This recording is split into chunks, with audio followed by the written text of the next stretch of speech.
When my husband looked me straight in the eyes and said, "You're not a real woman if you can't give me a child," something inside me shattered. I didn't cry. Not because his words didn't hurt, but because I had already cried enough over the previous 8 years. 8 years of negative pregnancy tests. 8 years of hormone injections, surgeries, doctor's appointments, and silent prayers whispered into my pillow. 8 years of blaming myself for something I couldn't control.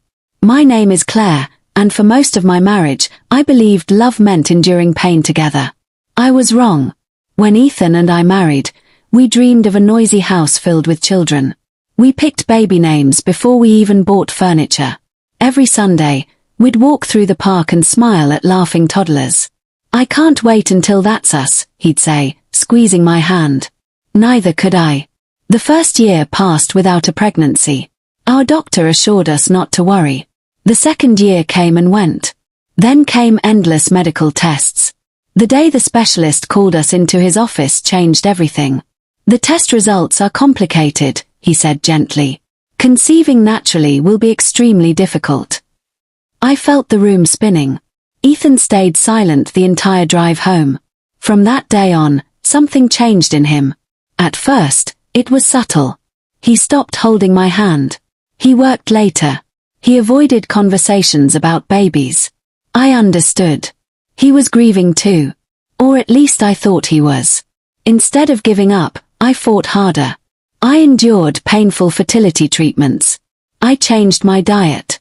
I quit my favorite job because the stress supposedly affected fertility. We emptied our savings on specialists. I even sold jewelry my late grandmother had left me. Every sacrifice seemed worth it if it meant we could finally become parents. But every failed attempt chipped away at Ethan's kindness. Whenever friends announced pregnancies, he'd become distant. Family gatherings became unbearable. His mother wasn't much better. "When are you finally giving my son a grandchild?" she'd ask with fake sweetness. I'd force a smile. "We're trying." She'd glance at my stomach before sighing dramatically. Poor Ethan. As if he were the only one suffering. One evening, after another failed IVF cycle, I sat alone on the bathroom floor staring at another negative test. I felt empty. When Ethan came home, I handed him the results. He barely looked. "I'm going out. Can we talk first?" "About what?" "This." He shrugged. "I'm tired of talking." Then he walked away. Weeks turned into months. His late nights became routine. His phone was suddenly password protected.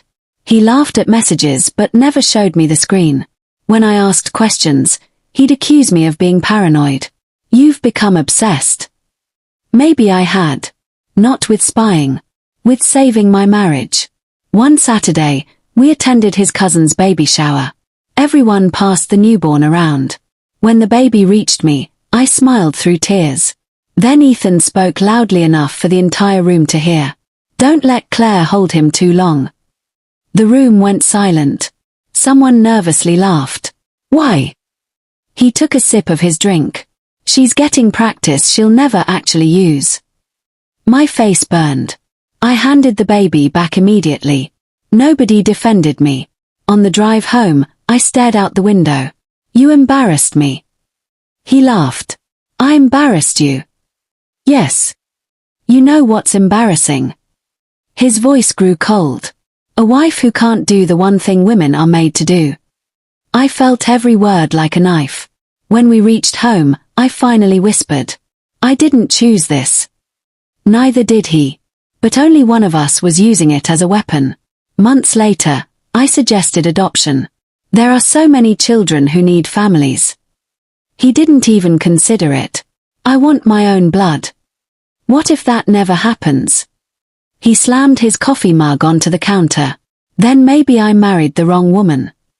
That sentence echoed in my head for weeks. Still, I stayed. Because I loved the man he used to be. Or perhaps the man I imagined still existed somewhere beneath the bitterness. Then came our 10th wedding anniversary. I planned everything. His favorite restaurant. A surprise weekend getaway. A scrapbook filled with memories from happier years. He came home 2 hours late. No flowers. No gift. No apology. I forgot. Forgot. How do you forget 10 years? At dinner, he barely spoke. Halfway through the meal, he looked around the restaurant. Every nearby table seemed filled with families. Children laughed. Parents smiled. His expression darkened. Finally, he leaned across the table. I'm done pretending. My stomach tightened. What do you mean? I want a divorce. The words hit harder than anything before. What? I want children before it's too late. Tears blurred my vision. We can adopt. I already told you. What about us? There is no us anymore. People nearby had started watching. Then he said the words that would haunt him forever. You're not a real woman if you can't have children. Silence. Complete silence. Even the waitress froze. I slowly stood. Without saying another word, I walked out of the restaurant. I didn't know where I was going.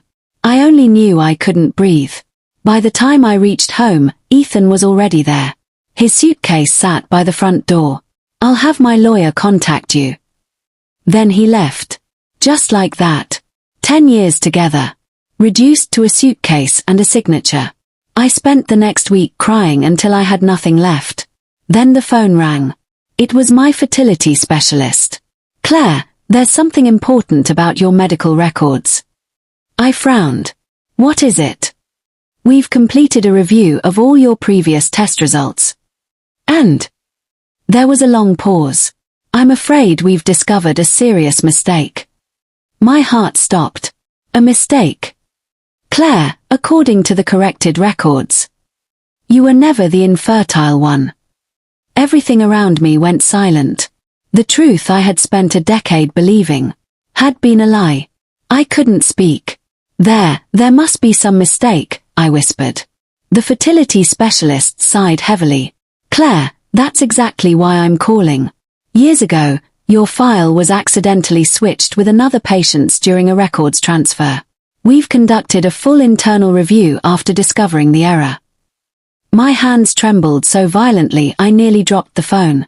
So, I could have had children. Based on every test we have now, your fertility is normal. Tears streamed down my face. What about Ethan? There was another pause. We tested him several times. His reports consistently showed an extremely low sperm count and severe infertility. We recommended additional treatment, but according to our records, he declined. I felt the world collapse around me. He knew. I'm sorry, Claire. I can't discuss everything due to patient confidentiality, but I felt you deserved to know that you were never the cause. After hanging up, I sat motionless for nearly an hour. Every cruel word. Every insult. Every time his mother blamed me. Every failed treatment I endured. Every injection. Every surgery. Every tear. I had carried guilt that never belonged to me. The next morning, I gathered every medical file I could find. Hidden in a box in Ethan's home office was an envelope I'd never seen before. It contained his original fertility report. The date was 8 years old. Across the top were the words, male factor infertility. He had known from the very beginning. He had watched me blame myself while protecting his own pride. My grief turned into something colder. Resolve. The divorce proceedings began a month later. Ethan expected me to beg. Instead, I calmly accepted every meeting with my lawyer. When his attorney suggested we divide our savings equally, mine slid a folder across the table. Inside were copies of Ethan's medical reports. His lawyer's face changed instantly. Ethan stared at me in horror. Where did you get those? I found the truth. You had no right. No right. I interrupted quietly. For 10 years you let me believe I was broken. He looked away. I was embarrassed. And humiliating me made you feel better. He had no answer. Then another secret surfaced. During the financial investigation, my attorney discovered large monthly transfers from our joint account. Thousands of dollars. They weren't medical expenses. They were payments for a luxury apartment across town. When we subpoenaed the records, the truth emerged. Ethan hadn't just betrayed me emotionally. He'd been having an affair for nearly 3 years. With a woman named Vanessa. Ironically, according to messages recovered during the case, she'd also been unable to become pregnant. He had lied to both of us.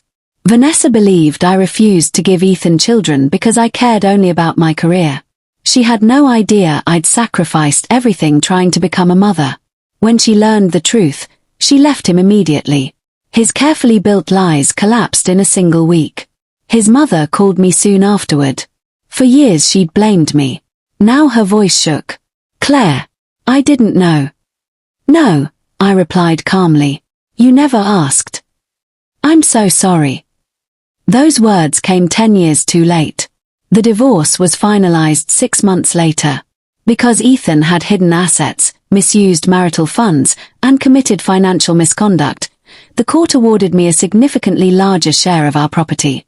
I kept the house. He walked away with very little.